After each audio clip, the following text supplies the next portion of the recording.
What's up, and welcome to another edition of Locked On NBA, the biggest stories with the local experts. I'm your host, Jackson Gatlin, also host of Locked On Rockets right here on the Locked On Podcast Network. Today, we'll be chatting with Cyrus Saatsaz from Locked On Warriors as the NBA Finals shifts back to the Bay for the pivotal Game 5. What do Steph Curry and the Golden State Warriors need to do in order to secure a 3-2 series lead? But first, a quick message from our friends over at Truebill, because do you know why free trials renew without your consent? It's a business scam out to get you. Don't let greedy corporations pocket your hard-earned money. Download Truebill to finally take control of your subscriptions. Truebill is the new app that helps you identify and stop paying for subscriptions that you don't need, want, or simply forgot about. I know that's happened to me before. On average, people save up to $720 per year with Truebill because companies make subscriptions so hard to cancel. Truebill makes it incredibly simple. Just link your accounts and Truebill will cancel your unwanted subscriptions in one tap, one click, one button press. It is that easy. Don't fall for any more subscription scams. Start canceling today at Truebill.com/LockedOnNBA. Go right now. That's Truebill.com/LockedOnNBA. Could save you thousands a year. Again, that's Truebill.com/LockedOnNBA. Joining us now is Cyrus Saatsaz from Locked On Warriors. You can follow on Twitter at DogSurfRoadshow, which again, Cyrus, is one of the best Twitter handles that we have on this entire network, Thanks, if I do say so myself. But Cyrus, when we look at the Game 4 in this final series, Steph Curry was just there's no way to put it. He was sensational. He had 43 points, 10 boards, 4 assists on 14 of 26 shooting from the floor, 7 of 14 from 3. He wound up joining Michael Jordan and LeBron James as the only players aged 34 or older with at least 40 points in a finals game. Cyrus, was that one of, if not possibly the best playoff performance we maybe have seen from Steph Curry, considering the weight of being down 2-1 at the time and possibly going down 3-1 had the Warriors not won that game?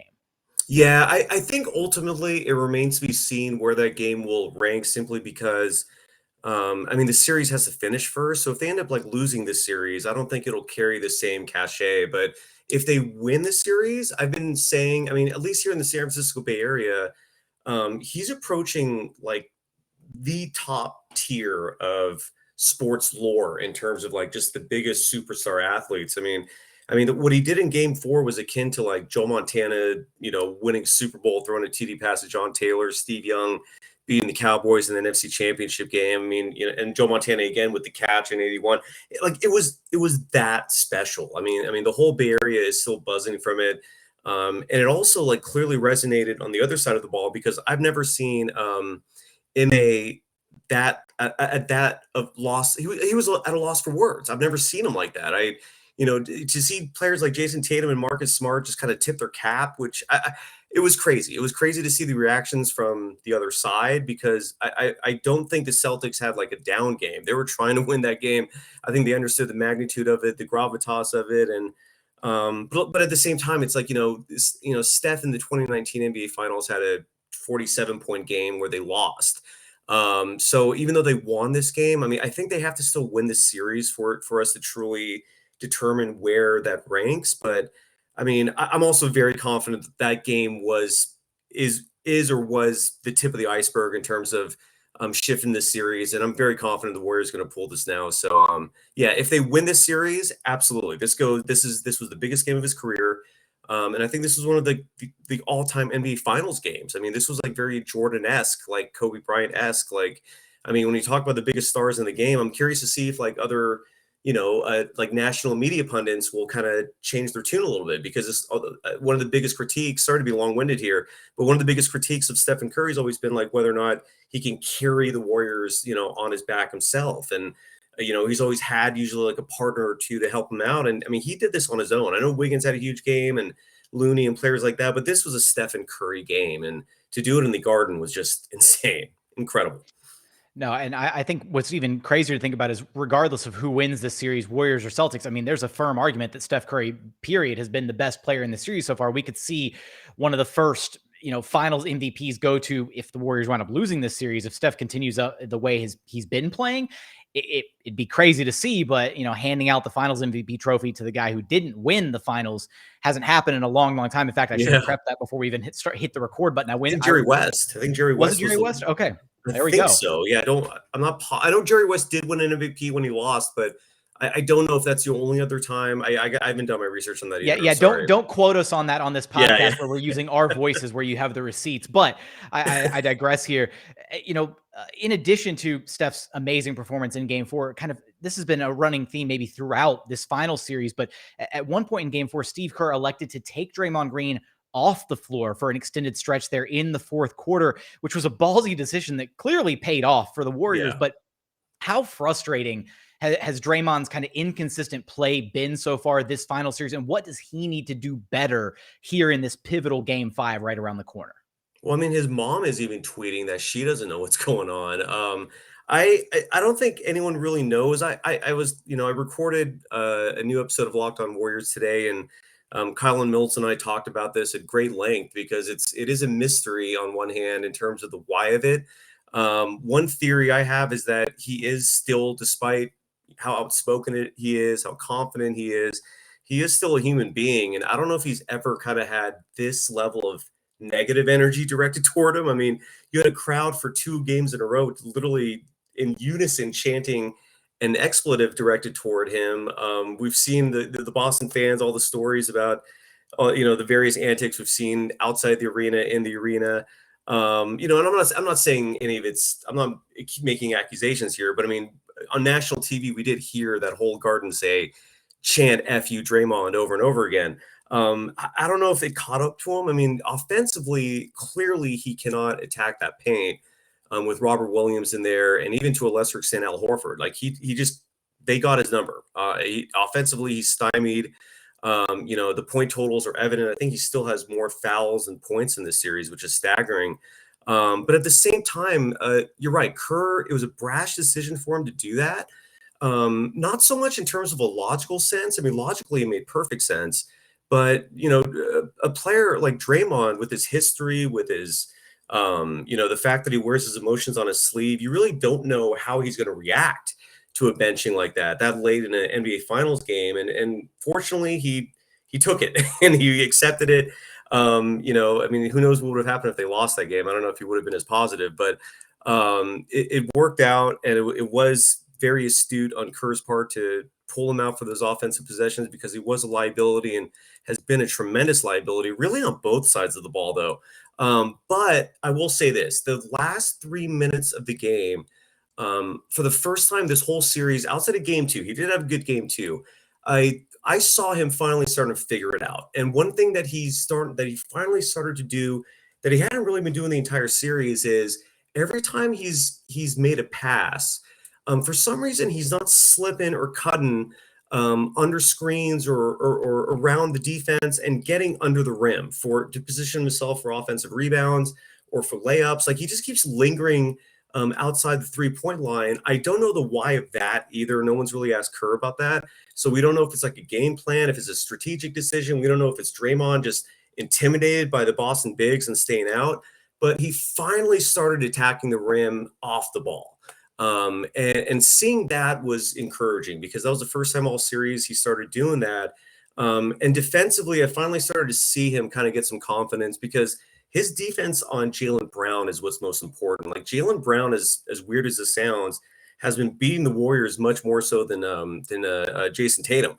Like Jaylen Brown has been the biggest Warriors killer in this series, and there's only 2 guys on the Warriors that can defend him with any effectiveness. One is Andrew Wiggins, who's just had an incredible series, and then Draymond Green. I mean, and even though Draymond's been getting schooled by him, none of Jaylen Brown's points when Draymond's guarding him have been easy. They're going in, but they're not easy.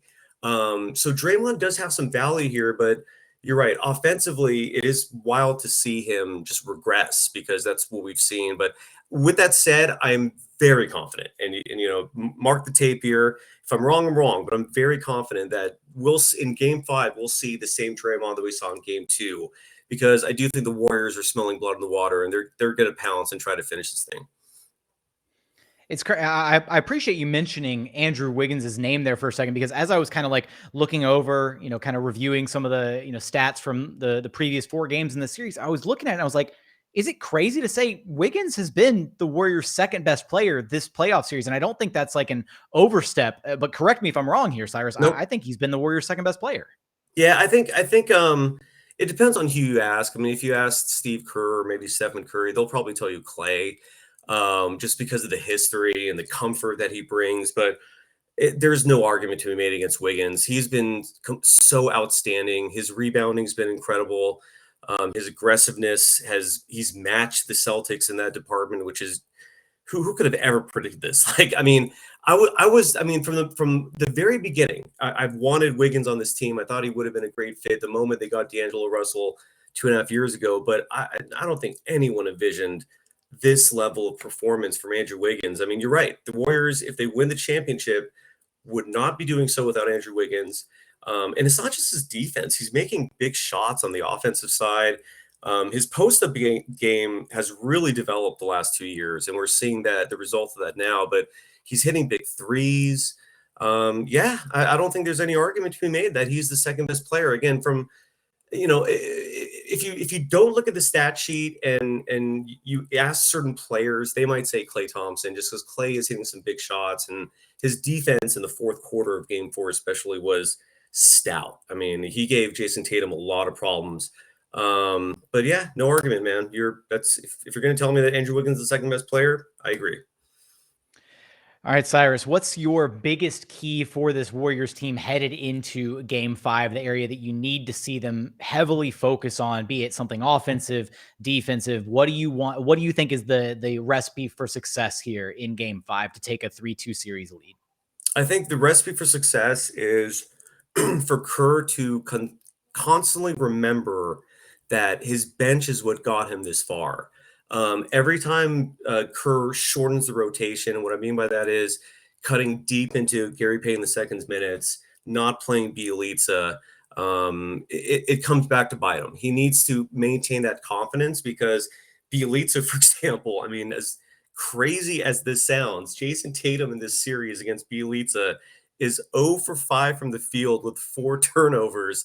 I don't know how that is, but he's doing wonders, and so is Gary Payton II. So to me, it's taken 4 games for both these teams to really feel each other out, but especially for the Warriors to find that recipe, which is matching Robert Williams III's minutes with Kevon Looney.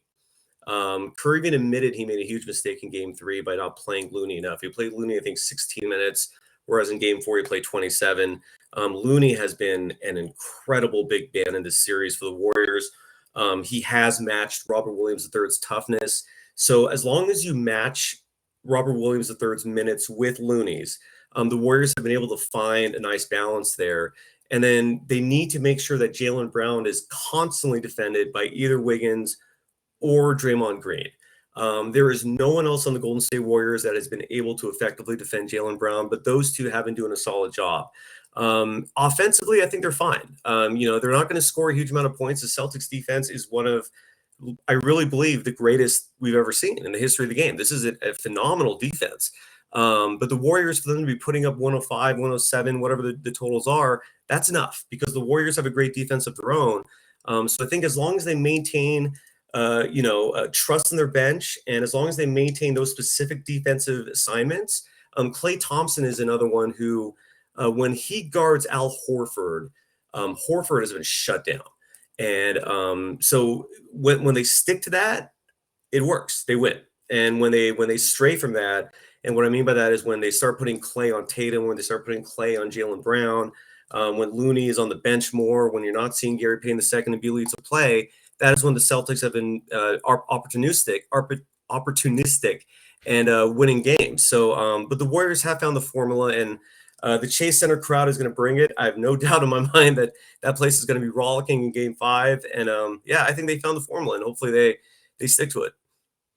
It's now a best of 3 series. Both teams have won on the other team's home floor. Can the Warriors take a 3-2 series advantage here in Game 5? Of course, you're going to have us covered for all of that and more over at Locked On Warriors. Cyrus, I appreciate you stopping by Locked On NBA with me. Jackson, anytime, man. Thank you so much.